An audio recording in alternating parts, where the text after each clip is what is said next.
जिजामातांचे वडील लखुजी जाधव यांनी जिजामातांबरोबर काही विश्वासू माणसं दिली होती. त्यात एक होते बहिर्जींचे वडील. वडिलांनंतर आता बहिर्जीही स्वराज्याच्या सेवेत रुजू झाले. बहिर्जी वेगवेगळ्या प्रकारची सोंग वटवण्यात तरबेज होते, म्हणून ते बहुरूपी होते. कदाचित बहुरूपी या शब्दातच बोलताना अपभ्रंश होऊन बहिर्जी असं नाव तयार झालं असावं. त्यांचे वंशज दादासाहेब जाधव, आबा जाधव नाईक, तालुका कराड, सुपणेगाव वसंतगड जवळ होते असं एका निरीक्षणात आढळले.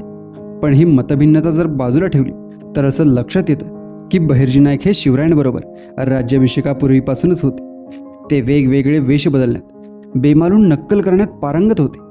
शिवरायांनी त्यांच्यातील हा गुण हेरला आणि त्यांच्यावर हेरगिरी करण्याचे महत्त्वाचे काम सोपवले. राज्याभिषेक झाल्यावर त्यांनी स्वतंत्र हेरखातं स्थापन करून त्यांच्या प्रमुख पदाची जबाबदारी बहिर्जींवरच सोपवली. बहिर्जींबद्दल असं सांगितलं जायचं की ते जसे वेषांतर करण्यात पारंगत होते, ते तसे समोरच्या व्यक्तीतल्या तोंडातील शब्द चोरण्यातही पारंगत होते.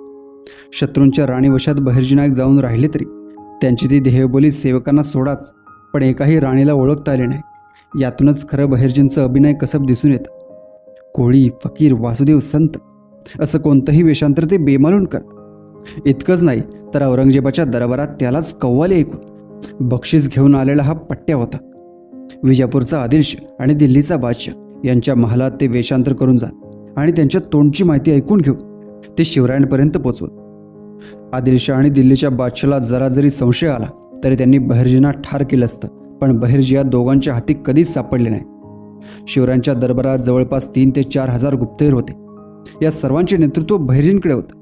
दिल्ली, विजापूर, कर्नाटक, पुणे इथे बहिर्जी नाईक यांनी अत्यंत हुशारीनं आपले हेर पेरून ठेवले होते. चुकीची माहिती देणाऱ्याचा सरळ कडेलोट केला जात असे, एवढी कडक शिक्षा बहिर्जीने ठेवली होती.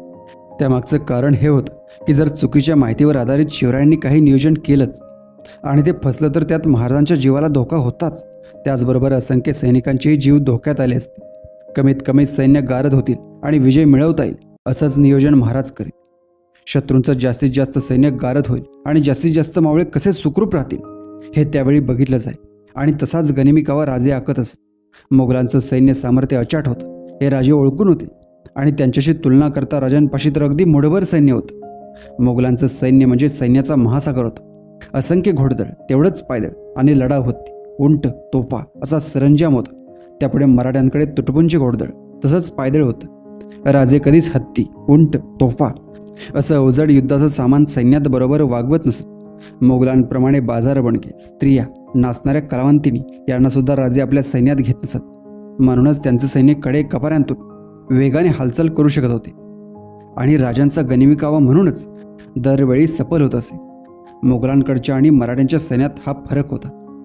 स्वराज्य निर्मितीचे एक महान कार्य राजांनी हातात घेतलं आणि आई भवानीच्या कृपेने बहिर्जी नाईक यांच्यासारख्या बहुमूल्य हेरा राजांच्या पदरात घातला. बहिर्जी कट्टर स्वराज्याचे पाईक होते. त्यांच्यावर जेव्हा राजांनी हेर खातं तयार करण्याची जबाबदारी सोपवली तेव्हापासून त्यांना मृत्यू येईपर्यंत ते कधीही कुठल्या मोहाला बळी पडले नव्हते. त्यांनी एक एक माणूस खात्री पटेपर्यंत पारखून घेतला. जेव्हा खात्री पटली तेव्हाच गुप्तहेर खात्याला घेतलं.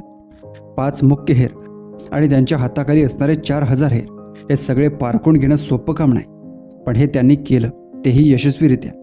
म्हणूनच एवढ्या मोठ्या मोगल साम्राज्याशी ते लढा देऊ शकले. बहिर्जी आणि त्यांचे हेर मात्र सर्वत्र गुप्तपणे वावरत असत. त्यामुळे त्यांच्या हयातीत त्यांना ते हेर आहेत असं कोणीच ओळखू शकलं नाही. पण त्यामुळेच या हेरांबद्दल कुठे कुठे थोडीफार माहिती मिळते.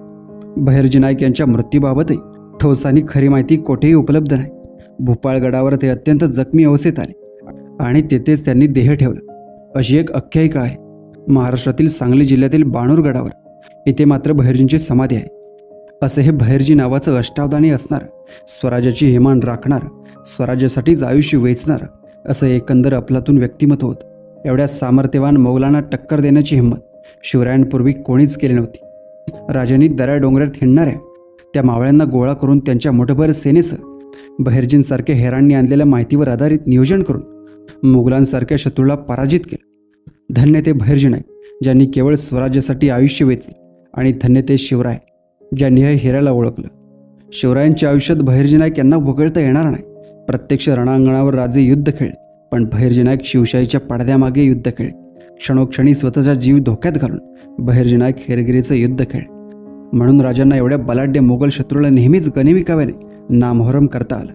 मराठी स्वराज्याचा इतिहास अभ्यासताना शिवरायांबरोबर बहिर्जींच्या कामगिरीचाही अभ्यास करावा लागतो.